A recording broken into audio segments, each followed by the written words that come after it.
Hello everybody, my name is Noel Wardick and I'm the CEO here in Dublin City Community Cooperative, and I just want to take a few minutes to talk to you all today about the unprecedented and really challenging situation that we're in at the moment in relation to the Covid-19 virus. I just want to talk about what we're doing here in Dublin's inner city, in the very heart of our capital, to slow down the spread of Covid-19 and ensure we here in the inner city make a massive contribution to the national effort.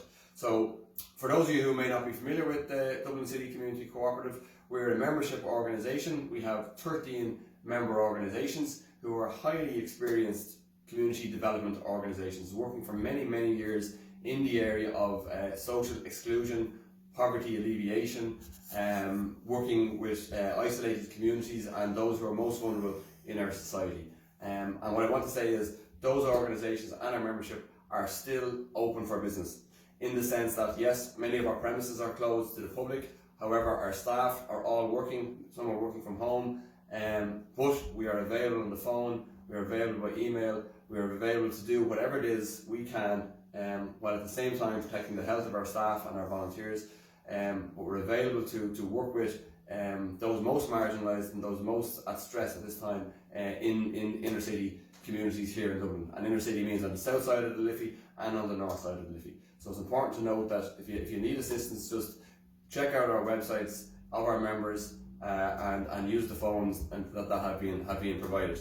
Our website in the Co-op is www.dublincitycommunitycoop.ie. And for those of you who don't know who our members are, they are Robert Emmet CDP, SICTA, Swicken, Onshiel, Northwest Inner City Network, Daughters of Charity, New Communities Partnership, Inner City Enterprise, so make sure I don't forget anybody, ICON, LYCS, Northwall CDP, NASGA CDP, and Casper. Many of you will be familiar with those. And many of you, these are organisations that are deeply embedded in their communities, highly trusted by their communities. So please be aware that they're available. Contact them if you need assistance. If you need advice in particular, don't hesitate to phone them. We're available and we're open from that point of view. Our offices may be closed, as I said, but otherwise we are available. Just a couple of things to bear in mind. I mean, we live and work, as you know, here in Dublin's inner city. Dublin's inner city is the most densely populated area in the whole of Ireland.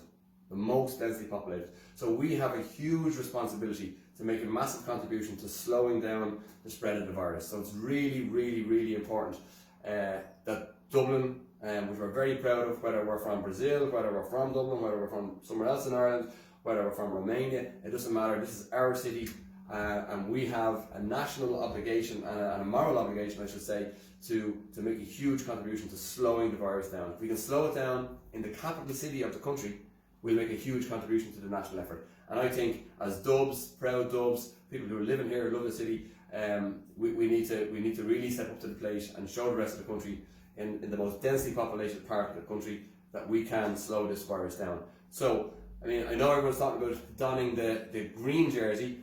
I'm suggesting here in Dublin, we don the blue jersey. Up the Dubs and all that. So let's do our bit here in Dublin. We're a very proud people, we're a unique people. Let's remember, we managed to achieve 5 All-Irelands in a row, never done before. So if we can beat Mayo twice, Tyrone once, and our arch rivals Kerry twice, Kerry, to win 5 All-Irelands in a row, let's be clear, we can beat this virus, but we have to really commit to it. So up the Dubs and all that, okay? The other thing, all of the advice is out there. We're very aware of, you're all seeing the various posters with very clear instructions. So please follow these instructions as much as you can. Put the posters up wherever you can. We see it's very straightforward. I mean, the message really is. It's difficult at one level, but in another way it's very simple. So, stop shaking hands. Stop shaking hands. We can't do that anymore. Keep our social distancing, at least 2 meters. Wash your hands, wash your hands, wash your hands. Did I say wash your hands as often as possible? Cover your nose and mouth when you're sneezing into your arm. avoid touching your face at all stage, and clean as much as possible surfaces that are being regularly touched. Okay, so these are really important. We're basically the resistance movement fighting a virus. This is the contribution. We do this. We're part of the resistance to beat this. Okay, so let's take it really seriously. Just to bear in mind, these posters are available on the HSE website, and congratulations to the HSE, our colleagues in there, doing an amazing job. They've produced them in multiple languages. This one, an example, is in Chinese. So whatever communities that you work with or are familiar with, please print them off and make them available. This is another one. We work very closely here with the Roma community, and this one is in Romanian. So get these posters out, make them available, etc. To wherever you work with. So, as I said, we all know hand sanitizers. If you're lucky enough to have one, this is our only bottle left. I believe it's worth about €5,000 at the moment, so it's worth so much we actually had to insure it. But this is a hand sanitizer, use that. But don't worry if you don't have that, because that doesn't matter, because there's loads and loads and loads and loads of soap available in the shops and the supermarkets, and these type of soaps are normal soap. Wash your hands as often as possible, okay? Now, one other message for everybody. Please stop buying toilet rolls. You don't need 100 toilet rolls in your house, and there is no shortage of toilet rolls. When we look back on this crisis and we think, how did we contribute to the crisis here in Dublin's inner city? We want to be able to say that we slowed down the virus, we washed our hands, we made a massive contribution, we helped our neighbours, we helped the vulnerable, etc., etc. If we look back and say, we rushed out and bought loads and loads and loads and loads of toilet roll, as we say in Dublin, we'll be absolutely mortal. I'm scarlet for you. Stop buying this stuff, okay? Stop causing problems in the shops. There's loads of toilet roll.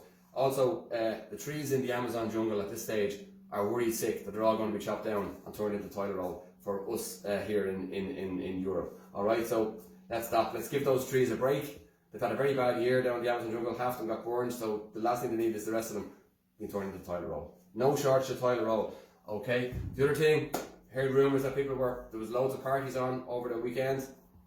No more parties. Can't be doing parties. Okay? No one died from stopping parties for a few weeks. People will die if they get the coronavirus. Parties spread the coronavirus. So please, stop the parties, everybody. Stop the parties. Okay, a couple of other things. Just to thank everybody who's making a heroic effort, whether that's the people in the shops who are keeping food going, really appreciate it, or the cleaners, our colleagues in DCC, our colleagues in the HC, our colleagues in the Department of Social Protection, our colleagues in the Department of Community and Rural Development. These people are working morning, noon and night, and I want to thank them. We're proud of the work they're doing, and we're available to assist in what those colleagues whatever way we can. But just to let them know, we're proud of what they're doing, and they're just working non-stop and making a massive effort. And as I say, we're available to assist them wherever it's possible. The other thing as well is I'd like to extend best wishes to all my colleagues around the country in the local development companies and the partnership companies, which cover the whole of Ireland. They're in every single community in Ireland. Those partnership companies, those local development companies, under the umbrella of the Irish Local Development Network, the ILDN, are also doing great work, and we are coordinating our activities and working closely with our partners at local government, councils, DCC, wherever, and with the various departments. So just best wishes to those colleagues, dear colleagues across the country who are dealing with some very difficult situations, but who are again in the heart of their communities and available to those who most need it. So again, I'll just finish up by saying, here in Dublin's inner city, our members are available. Don't hesitate to call them. And just to remind everyone, our members again: Robert Emmett CDP, SICTA, Swicken, Onshiel, North West Inner City Network, Daughters of Charity, New Communities Partnership, Inner City Enterprise, ICON, LYCS, North Wall CDP, NASGA and Casper. I didn't leave anybody out, I don't believe. Can't imagine the trouble I'd be in if I did. So look, stay safe, wash the hands. The social distancing is the hardest. We have to do it for the benefit of our country, for the benefit of our city, for the benefit of all those we love. Thank you very much indeed. Thank you.